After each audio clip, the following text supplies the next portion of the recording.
सरकारी विभागों की कारगुजारियों से परेशान होते हुए आपने तमाम लोगों को देखा होगा, लेकिन हम आपको कानपुर बिजली विभाग की ऐसी कारगुजारी के बारे में दिखाने और सुनाने जा रहे हैं जिसे देखकर आप हैरान हो जाएंगे।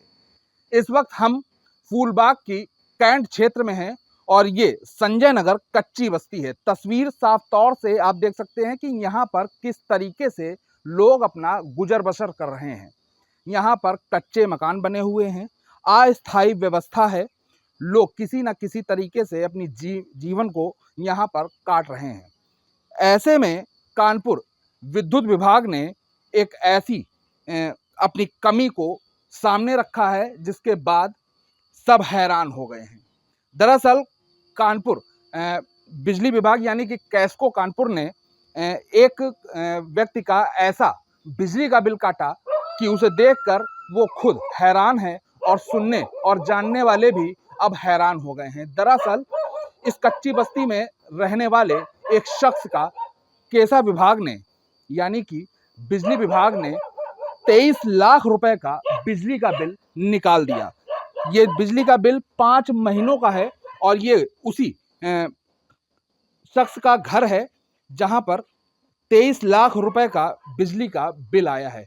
घर की हालत को आप देख सकते हैं, टीन शेड पड़ी हुई है, सामने कूलर रखा हुआ है और यहाँ पर व्यवस्थाएं अव्यवस्थित हैं क्योंकि इनके पास महज 2 पंखे, 2 छोटे कूलर, एक फ्रिज और एक वॉशिंग मशीन है।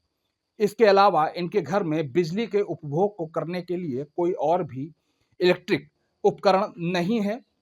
और ये सामने शख्स खड़े हुए हैं, इनका नाम अजीत है और हम इन्हीं से जानेंगे क्योंकि इन्हीं के घर का जो बिजली का बिल है वो 23 लाख रुपए आया हुआ है। 23,94,000 रुपए ये बिल बताया गया है और ये बिजली विभाग ने Kanpur electricity supply company limited ने ये बिल इनको थमाया है। अब हम इनसे बात करेंगे कि आखिर ये 23 लाख रुपए बिजली का बिल 5 महीनों में कैसे आया और इन्होंने ऐसा कौन सा इलेक्ट्रिक उपकरण चलाया है जिसके चलते इतना भारी भरकम बिल आ गया है। अजीत, ये बताइए कि ये जो बिजली का बिल आया है ये क्या इतना बिल हमेशा आता था या आज पहली बार ऐसा है? सर्दियों में 700 से 800 रुपये आता था और गर्मियों में जब कूलर चलता था 1500 से 1600 रुपये आता था। इधर 5 महीने से मेरा बिल निकल नहीं रहा है, तो 3 महीने से हम केस को फूलबाग के चक्कर काट रहे हैं। कभी जेई के पास जाइए, कभी एसडीओ के पास जाइए, कभी बाबू के पास जाइए, वो इधर उधर टहला रहे हैं। ये मुझे 4 दिन 5 दिन पहले बिल दिया गया है कि ये आपका बिल है। जब मैंने बिल देखा है तो मेरे पैरों के जमीन नीचे से ज़मीन निकल गई कि 23,94,512 रुपए का बिल मैं कहाँ से ये कैसे पॉसिबल है और कैसे ये लोगों ने किया है। इसमें सिर्फ़ और सिर्फ़ केस्को की लापरवाही है और जो मेरे आप घर और घर की स्थिति परिस्थिति देख ही रहे हैं कि कैसी है, कि कौन-सी फैक्ट्री मैं चला रहा हूँ, टाटा बिरला अंबानी हूँ, जो 23 लाख रुपए पॉसिबल है। ये एक गरीब आदमी कहाँ से देगा और क्या चल रहा है? एक टीवी, फ्रिज मात्र ये चल रहा है। और मैं बोला उन लोगों से कि मेरा बिल नहीं निकल रहा, दौड़-दौड़ कर बिल मेरा जब से मीटर लगा हुआ है, तब से बराबर जमा हो रहा है। और जब बिल निकाल के दिया तो उन्होंने 5 महीने बाद मुझे ये बिल निकाल के दिया जो आपके सामने है, प्रमाणित है। तो देखिए, ये 23,94,000 रुपए का बिल है और इस घर की स्थिति आपको दिखाई दे रही है। टीन शेड पड़ा हुआ है और टीन शेड में छोटा सा सीलिंग फैन लगा है। घर में एक कूलर है जो ठंडी हवा देता है, लेकिन फिलहाल इनको इस बिल से अब गर्मी लगने लगी है क्योंकि इतना भारी भरकम जो बिल आया है इससे ये परेशान हो गए हैं। इनकी पत्नी भी, हम उनसे बात कर लें।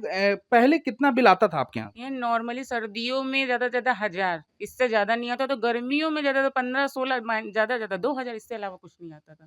तो देखिए, सर्दी और गर्मियों दोनों का रेशियो इन्होंने बता दिया। वैसे ये घर किसके नाम पर है और ये जो बिल है ये किनके नाम पर है? ये जो चंद्रशेखर हैं वो हमारे ससुर जी हैं। ये घर, ये कच्ची बस्ती, ये किसी की प्रॉपर्टी नहीं है। सब लोग, बहुत सारे हज़ारों लोग रह रहे हैं, 10 हज़ार लोग यहाँ पर रह रहे हैं और सबके यहाँ मीटर लगा हुआ है।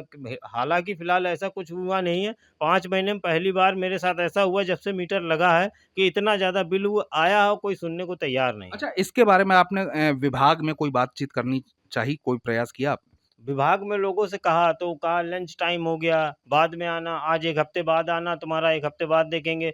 तो आपसे जैसा बताया 3 महीने हो गए मुझे दौड़ते-दौड़ते, रिज़ल्ट कोई नहीं। अच्छा, आपके ससुर साहब करते क्या हैं? काम क्या करते हैं? वो प्राइवेट नौकर हैं, जैसे ही प्राइवेट नौकरी होती है आम आदमी कितने रुपए पाते होंगे? 8 से 9 हज़ार रुपए। तो 8 से 9 हज़ार में 23 लाख का बिल क्या दे पाना मुमकिन है? हमारे लिए तो इस जन्म में नहीं है।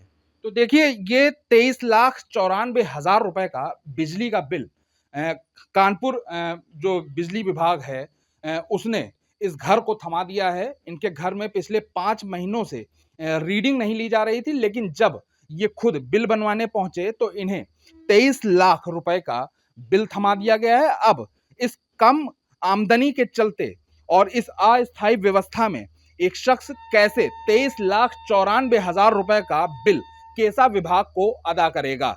हालांकि इस बाबत अधिकारी क्या बोले हैं, अब ये भी सुन लीजिए। अभी हमारा अप्रैल से मार्च अप्रैल में जो बिल बने थे नए सिस्टम में आरएमएस में, तो उसमें बहुत से कनेक्शंस पर विभिन्न कारणों से, कहीं पे डेट ऑफ कनेक्शन से, कहीं मीटर नंबर डल जाने से, कहीं बिल खराब हुए थे। धीरे धीरे उन समस्याओं को दूर कर लिया गया है, लेकिन अभी जो रिसेंट में जो हुआ है, अब इसमें भी ये चेक किया है कि किस कारण से, तो मीटर नंबर उसमें साथ गलती से पड़ा है, इस कारण से बिल इतनी ज़्यादा बन गया। इसको संशोधन लगातार हम कर रहे हैं और संशोधन करके ही इसका बिल उपभोक्ता को दिया जाएगा। अच्छा, उपभोक्ता की एक शिकायत ये है कि पिछले 5 महीने से उसके मीटर की रीडिंग नहीं ली गई और जब वो खुद अपना बिल बनवाने गया तो विभाग ने उसको इतने रुपए का बिल बना दिया। उसमें किसी एरर की वजह से नए सिस्टम में जब माइग्रेट हुआ तो वो बिल नहीं बन पा रहे थे, और जैसे ही बिल बना तो वो जो एरर के कारण से उसमें गलत फीड हो गई। उसको हम लगातार इस तरह के काम करके बिलों को जो कमियां हैं आईटी के माध्यम से सॉल्व कर रहे हैं और उनको सही कर रहे हैं। कहीं ना कहीं जो उपभोक्ता हैं कहीं ना कहीं इस तरीके की जो समस्याएं हैं उससे सफर कर रहे हैं। नहीं, ऐसा देखिए, ये हम भी जानते हैं कि 1000, 1500 या 2000 बिल बन रहा है, किसी का 10 भी बन रहा हो और लाखों में आ जाए तो वो एबनॉर्मली कहा जाएगा। हाई वैल्यू बिल्स हैं, उसको हम अपनी ओर से निकाल करके सिस्टम में स्वयं सही करते हैं। उपभोक्ता को किसी तरह के आने की जरूरत नहीं पड़ती, क्योंकि हमें भी ये देखना है कि कोई बिल गलत ना बन जाए। लेकिन क्योंकि अभी सिस्टम नया है और इसमें हम धीरे धीरे फेमिलियर होते जा रहे हैं, इसके आगे जा रहे हैं, तो ये आगे आने वाले समय में समस्या नहीं होंगी। बिल तो गलत बनेगा फिर भी, लेकिन हमारी कोशिश यही है और शासन की मंशा यही है कि उपभोक्ताओं को बिना त्रुटि के बिल मिले, समय से बिल मिले। अच्छा, बेसिक प्रॉब्लम ऐसी क्या समझ में आ रही है जिसकी वजह से इस तरीके से मिस्टेक्स आ रही हैं? एक कमियां नहीं है, मैंने आपको अभी बताया था कि कुछ जो कनेक्शन थे जब माइग्रेट हुए तो उनमें डेट ऑफ कनेक्शन का इशू था, इस कारण से बिल ज़्यादा बन गए। तो डेट ऑफ कनेक्शन क्योंकि नहीं होने की वजह से उसने जो रैंडमली हमारे सिस्टम में पड़ी हुई थी कोई डेट, उसी से उठा लिया। कुछ जगह पर उसका मीटर नंबर सही नहीं अंकित हो पाया। दूसरा, कहीं पर रीडिंग की बजाय उसमें रीडिंग जो है वो मीटर नंबर डाल दिया। तो जब रीडिंग के लिए मीटर नंबर डल जाएगा वो 10 डिजिट का होता है और रीडिंग हमारी 4, 5 या 6 डिजिट में होती है, तो ये अंतर पड़ जाता है। तो ये जो पीड़ित है इसको रिलीफ मिल जाएगी? डेफिनेटली, निश्चित रूप से मिलेगी। ये हमारा कर्तव्य। कल ये हम पता चल जाता, कल रात में हमें बताया, तो कल हमने लास्ट डे था तो हमारे अधिशासी ने देखा था इसको, लेकिन वो कर नहीं पाया। कई बार उसको बिल सही करने में दिक्कत आती है तो हमें उसको टिकट जनरेट करके लखनऊ से करना पड़ता है। क्योंकि जो पीड़ित है वो लगातार गुहार लगा रहा है। नहीं, ऐसा कुछ नहीं है। कल ही संज्ञान में आया, ऐसा कुछ नहीं। हमारे पास आया होता तो ये इतनी दूर तक बात जाती ही नहीं। क्या कहा अधिकारी ने ये आपने सुन लिया, लेकिन हकीकत यही है कि कैस्को की तकनीकी गड़बड़ी के चलते इस तरीके के मामले अब सामने आ रहे हैं। फिलहाल जो पीड़ित है जिसका बिल 23,92,000 है, उसे अधिकारियों ने सही करने की बात कही है। फिलहाल इस तरीके की तकनीकी गड़बड़ी लोगों को कहीं ना कहीं परेशान भी कर रही हैं। कानपुर से वीडियो जर्नलिस्ट शारिक खान के साथ विकास धीमान, एबीपी लाइव।